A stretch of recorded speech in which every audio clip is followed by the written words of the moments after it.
Good morning guys. So maghahanda na tayo ng pagkain natin. Ito, tira namin tong rice kagabi. Yan. So tabi ko lang to, pampakain ko lang.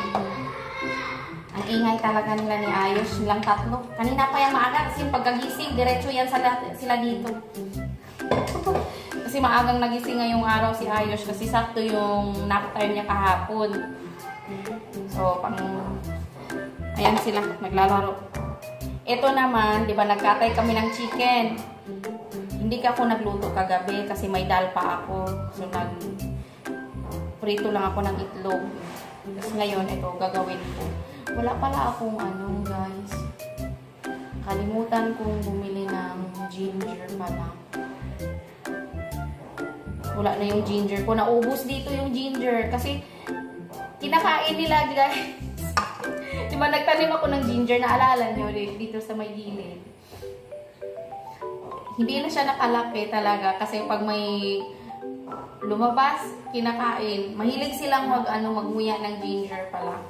Ewan ko, pampaganda ng boses. Hindi, gamot kasi naman talaga. Pero nauubos kasi naalam pa sa Bisaya.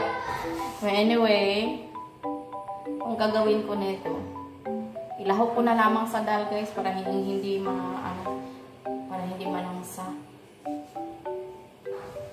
Fried na lang ang dal ulit. Kasi matigas tong ganitong chicken eh. Yung coiler na chicken, malaki siya. Matigas talaga yung niya. Yung meat niya. So, start na tayo. Ano naman tayo, guys? Maglaba kanina. Grabe, madilim pa rin talaga. Yung para, hindi ako nawiwindang ako kakabantay kung kailan bumagsak yung ulan para maibaba ko yung sinampay. Tipong kada may matuyo, ibinaba ko kaagad. Ito medyo basa-basa pa dito pero okay lang. Kasi masyadong madilim na. Baka babagsak na rin talaga yan. Hindi pa maubos-ubos ang ulan ko eh. Pasensya na sa background. Nandyan si Ayos tsaka yung pinsan ni Gumindang Bunso. Nagre-wrestling yung dalawa guys. Magre-repair na naman tayo ng uniform ni Ayos guys. Tatanggal yung butones. Tumatang to. Tsaka may ano ba yung tawag niyang asiti ba? Yung greasing oil. Hindi ko alam paano nagkaroon ng greasing oil yung kanyang uniform. Ayaw matanggal yung itim guys. Sa likod. Saan ba yun? Yung isa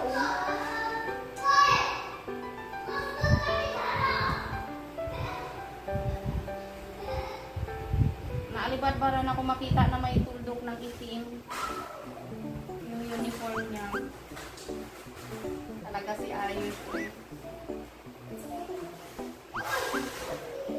Ngayon palang nagsusulsi ako guys. Tinatanong ako ni Gubindang. Kahapon kasi, before ako mag-live, may gustong magpakasta.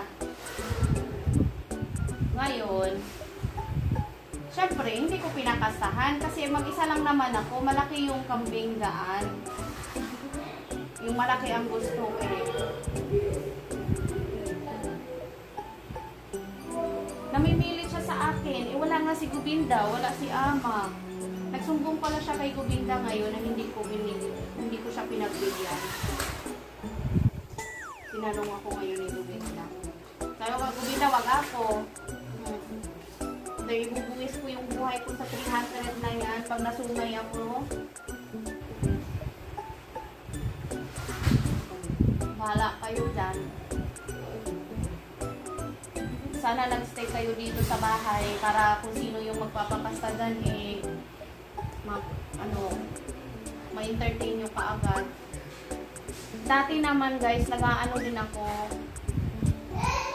nangungursunada ako kasi Mabait yung camping namin dati, naturo, yung bower na ano, na pinakatay na namin. Mabait yun. Itong malaki kasi masyadong magdito siya, para ding ako, para sa akin. Eh, hindi kami pwedeng hindi kami pwedeng mag-banding. Ngayon ninanapan nila ako, hindi ko minapastakan, para kayo dyan. Ibang kulay itong ano, butonis, anyway.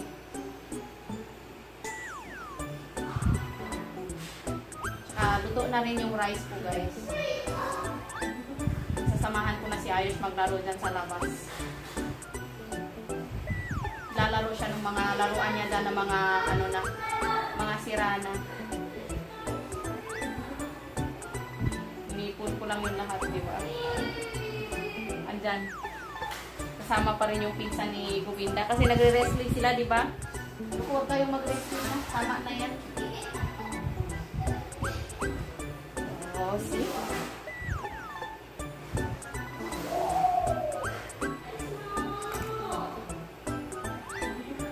Kalimutan kong bumili kasi kahapon ng butones. Halatang halata, guys. Naiba yung kulay ng butones. Hindi bale? Ang importante, planchado at malinis naman lagi yung uniform ni Ayos bago pumasok. Bago pumasok lang. Pag uwi, wala na yan. Ang dumi. Ang dumi. Na puro yellow pa yan sa turmeric ng ano, pagkain nila sa school. Talaga.